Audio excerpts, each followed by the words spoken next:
Magandang tanghali mga ka-farmers. Nandito po tayo sa taniman ng silingan. Ang variety nga po pala nito ay siling Sultan F1 ng gawa po ng East West Seed. Ito po yung tinanim ko dahil subok ko na po ito mga ka-farmers. Matagal-tagal na rin po ako nagtanim nito. Ang tawag nga po pala sa Bisaya nito ay atsal sa mga hindi pa po nakakaalam. Ngayon ituturo ko po sa inyo kung paano mag land prep ng sultan at kung paano po ito itanim. Ito po, itong seedlings po na to ay ipinunla ko po 7 bali 28 days after sowing. Pwede na po siyang itanim. Ako lang po ang nagpunla ng sili ng ganito dahil nga po nagkukulang pa po ako sa budget, kaya hindi po ako, mas pinili ko pong ipunla na lang to dahil mahal din po ang seedlings ng sultan. Dito po sa amin ay nagre-range po siya ng 220 hanggang 230. Yun po ang presyo ng isang tray dito po sa amin. Kaya po mas pinili kong i-seedlings na lang. Ito nga po, bakit kung nakikita nyo meron po tayong plastic mulch. Ganito nga po pala yung pag land prep namin dito mga ka-farmers. Ayan. Maglalagay po tayo ng plastic mulch mga ka-farmers dahil ano ba ang sa mga nagtatanong ano ang dahilan bakit naglalagay pa tayo ng plastic mulch. Ang plastic mulch po mga ka-farmers, unang-una tinatakpan niya po yung plat natin o yung kama para pag tag-ulan po at umulan, hindi po siya magso-soil erosion o hindi po mabababa yung mga lupa na ginawa natin. Lupa na inangat natin, ipinaumbok natin. Siya po yung magiging protekta niya po sa ulan. Ikalawa, ito pong plastic mulch na to ay ayaw po ng mga insekto tulad ng whitefly na sobrang hirap na apulahin o patayin. Problema po ang whitefly sa ating mga magsasaka, kaya ito pong plastic mulch ay nakakatulong din para naiiwasan po ang whitefly, mga insekto na nasa ilalim ng dahon. Ikatlo na po na kagandahan dito sa plastic mulch, nakokontrol niya po yung damo. Yun po ang pangunahing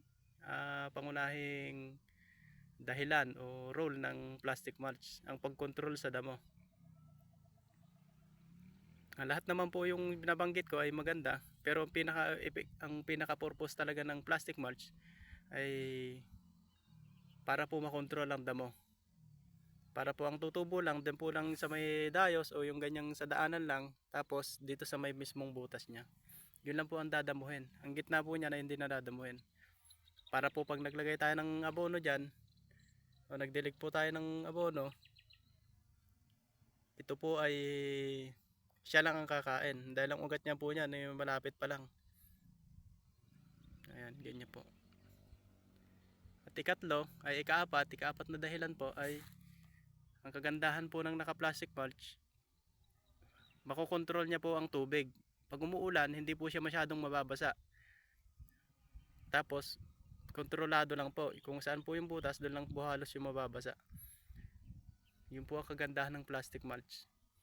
Marami pong nagsasabi mga ka-farmers na ang plastic mulch ay gastos lang. Tama naman po. Magastos po talaga, mahal po talaga ang plastic mulch.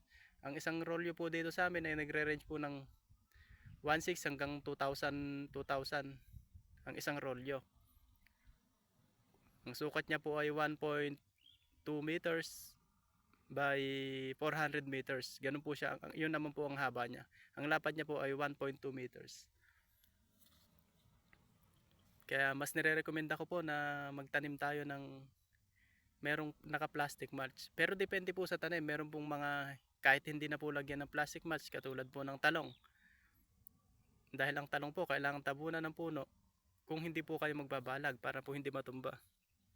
Pag naka-plastic mulch naman po ang talong, mas nire-recommenda ko po na lagyan natin ng balag para po hindi matumba dahil hindi po natin siya kayang patabunan ng araro o patudlingan.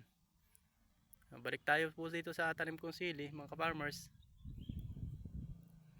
Ito nga po pala ay katatanim lang kahapon, naulan lang po kahapon kaya ganyan na po ang itsura niya. Medyo pinadilaw ko mga farmers para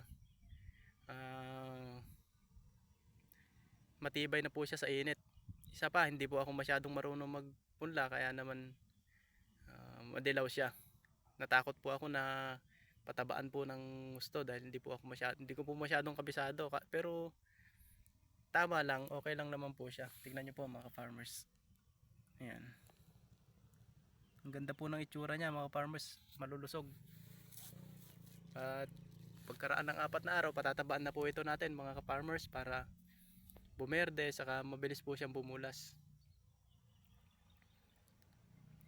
Pagka nakalatag na po tayo ng plastic mulch mga ka-farmers, bubutas po tayo ng ganito.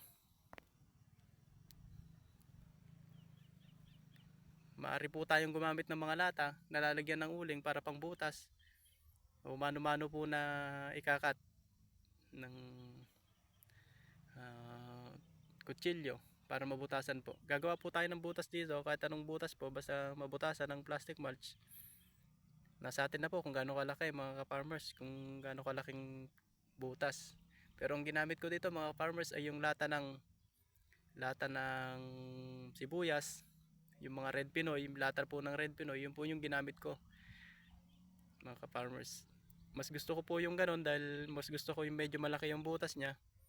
Dahil sa sobrang init ngayon, naluluto po dito yung puno niya mga farmers. Pagka maliit lang yung butas, kaya mas nilakayan ko. Bumase lang ako sa experience mga ka-farmers.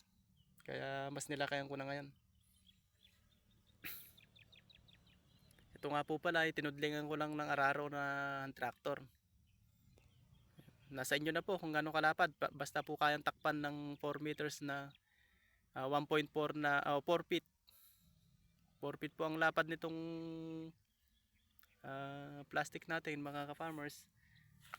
Nasa inyo na kung basta tatakpan ng 4 feet yung magagawin yung kama.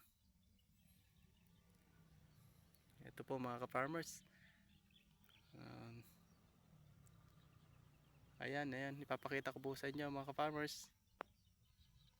Kung makikita nyo nga po pala yung pagpa-plastic mulch ko mga ka-farmers, tinabunan ng lupa dahil mas risky siya o mas pag umangin po kasi umaangat-angat po yung mga plastic mulch na yan, kaya po kailangan tabunan mga farmers.